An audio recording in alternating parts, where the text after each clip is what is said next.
Being a chaplain, a lot of people ask, what do you do? Well, first of all, it was volunteer. I wasn't paid one dime for it. In fact, the first few years, they had a hard time figuring it out. Who is this guy? How are we going to utilize him? And I'll explain that a little bit with Bob Ferry in a few moments. But just see the list of items here. One of the things that I would do is that I knew that a lot of the players had their parents living in Detroit or San Antonio or Boston or some other part of the country. And so what I would do is I would go to the morning papers, no internet at the time, and I'd cut out all the articles about their sons. And then at the end of the year, I'd put them all in these envelopes. At the end of the year, I'd send them all these articles so that they could put them in their scrapbooks. But also it connected me with the parents, because many times the players, it was life in the fast lane for them. And so what happened is that they weren't so interested in spiritual things. And what would happen is that when they knew that I was hooked into their mom or their dad, they behaved a little bit better. And they said, hey, I talked to your mom this morning. Oh, really? Okay. And so, it gave me a kind of a special pressure point with the players when they knew I was hooked in with their mom or their dad, or both of them. And sometimes it's just being a truth teller. But the biggest, 90% of being a chaplain is being a place of confidentiality. There's some things I'll never tell my wife. There's some things I won't tell anybody. I'll go to my grave with them, because that's the way you have to roll when you are a chaplain. It's the whole idea of absolute confidentiality. And that's 90% of the battle right there, because their position in life, they just say, if I spill my guts to this guy, is it going to end up on the front page of the sports section on Tuesday? And that's a very important aspect to it all. The NBA culture is built around intimidation. And any professional sports team, because they have so many people angling in, trying to become a part of what's going on.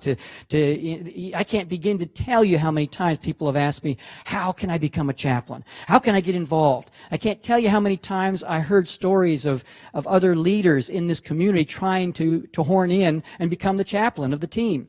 And some cutthroat stuff going on behind the scenes. Little do they realize it's all about serving. It's all about loving. It's all about caring. It's not about a position or a title. But it's intimidation. It's designed to chew you up and spit you out if you're weak. And so there are many measures that I had to go through, some tests that later on, I didn't realize I was going through them at the time, but later on I realized that that was what was going on. That I was being tested to see what kind of stuff I was made of, what kind of timber. And because the position in life attracts a lot of insincere people with hidden agendas and not so hidden agendas. And so you have a young 22-year-old kid making 80 million over a period of 7 to 10 years, and it's like all this stuff coming at them, and they hardly know how to deal with it. And most of the things that are coming at them are coming from people that are well-intended. Can you come to speak to our kids? Can you help us out? We're doing some special Thanksgiving event, or we're an alternative to let's say to Halloween, or something like that. But you have so many of these wonderful things coming at a person who is barely able to figure out what he is doing at that level. It's challenging. And so that's some of the things that I'll share some things about what we discussed every year. To be a mentor to one who could end up touching or impacting 1 million people, that's what kept me around. I thought, if I can spend time with one guy who can then reach potentially millions of people, for whatever reason, our culture has made an icon of this person.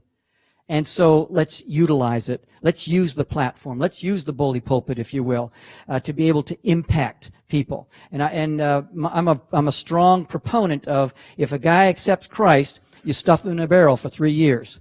You mentor him. You don't put him immediately out on the rubber chicken circuit. You don't put him in churches and speaking, all that kind of stuff, because it's just too unstable. They need to have a strong foundation to be able to handle the winds of doctrine and the attitudes and the opinions and all the other types of the questions that people have. Some are deep theological questions. You have a guy that's just been saved for 6 weeks or 6 months, and they're being asked about predestination or some crazy thing like that. And it's going like, whoa, help me out here. I don't know what's going on. What is that word? I don't know how to spell it.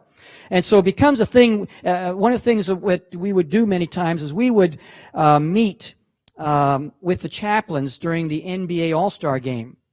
And I remember one time we were developing a code of conduct, and I asked the guys, all the chaplains in the NBA, and I said, how many here knew that there was such a thing as being a chaplain, and you angled in on this and you became the chaplain? Not a hand went up. I said, how many here didn't know something like this existed?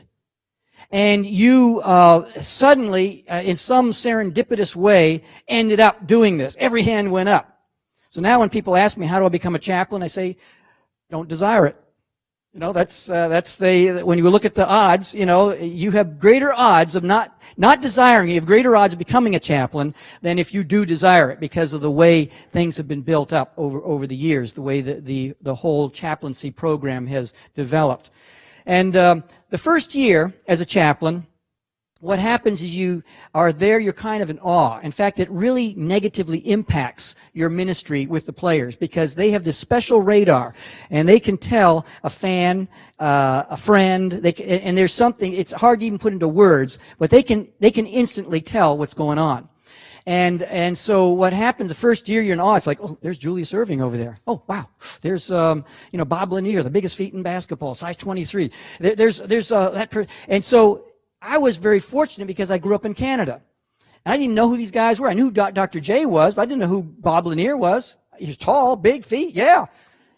Played for the Bucks at the time, or whatever. And but it served me well. But the first year, as I got to know more and read more about the guys, I began to get awed by, what the heck am I doing here? I'm 25 years of age, and to my knowledge, I'm the second chaplain in the history of the NBA. The upper manager didn't know how to handle me. The players were kind of figuring out, I'm supposed to spill my guts to this guy, and on a suspicion scale, from somewhat suspicious to extremely suspicious, we're banging on this end of the scale. They're kind of suspicious of me, and what's going to happen, because they are dealing all the time with people who are angling in on their wives, or to become friends with their wives so they can become friends with them, and you find out maybe 2 years later that they got an investment scheme in their mind, or they've got something else, some other agenda going on. So sometimes they don't know the agenda until about 2 or 3 years have gone by.